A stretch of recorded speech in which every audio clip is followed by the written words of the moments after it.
Blood donate કરવા ગયા તો મારું બ્લડ લેવા ના પાડી દીધી. સવારના પોરમાં મમ્મીએ મને ચડાવી દીધી સીડીઓ ઉપર આ બધું સાફ કરવા માટે. જુઓ, રવિવારનો દિવસ સારો જ હોવો જોઈએ, એની જગ્યાએ આવો.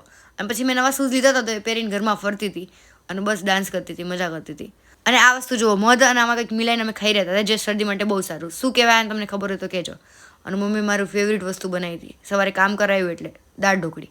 અને પછી ચા પીધી અને રેડી થઈને નીકળી ગયા બ્લડ ડોનેટ કરવા માટે. બોપલ સોની સમાજ દ્વારા બહુ જ સારું એક આયોજન કરવામાં આવ્યું. થેલેસીમાં ગ્રસ્ત બાળકો માટે બ્લડ ડોનેશનનો કેમ્પ રાખ્યો હતો. તો અમે ત્યાં ગયા તો મારા ત્રણેયનું હિમોગ્લોબિન બહુ જ ઓછું હતું, એટલે અમારાથી બ્લડ ડોનેટ ના થયું. પછી બા જોડે હોય અને મમ્મી હોય એટલે શોપિંગ તો કરવા જવું જ પડે. તમે પછી ગયા થોડીક શોપિંગ કરવા માટે થઈને એક જગ્યાએ ગઈ, બીજી જગ્યાએ ગયા અને એટલી બધી કરી કે વાત ન પૂછો. અને પછી અમે ત્યાં આવી ગયા હતા. અહીંયા આજે બહુ સારો કાર્યક્રમ હતો, લાઈક અમારો સ્નેહ મિલન હતું સોની સમાજનું બોપલમાં.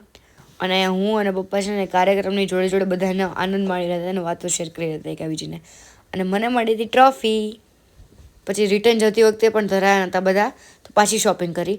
અને એટલી કરી કે ભાઈ બધું બંધ થવા આવ્યું હતું. મેં કીધું નીકળો હવે દુકાનની બહાર. ત્યારે નીકળ્યા એ લોકો અને મારી ડેકી જો ફૂલ પેક. ભાઈ હેરિયરની ડેકી કેટલી મોટી હોય તો એ અમને નાની પડે છે. અને આટલી શોપિંગ મારા પપ્પાથી હજમ ના થઈ એટલે એમને સોડા પીવડાવવી પડી અમારે. અને ઘરે આવી તો મારે જવાનું બહાર, મેં તમને કીધું તેમ. તો મારી બેગ રેડી હતી અને હું પણ રેડી હતી. અને હું કઈ જગ્યાએ જઈ રહી છું તો કોમેન્ટ કરો.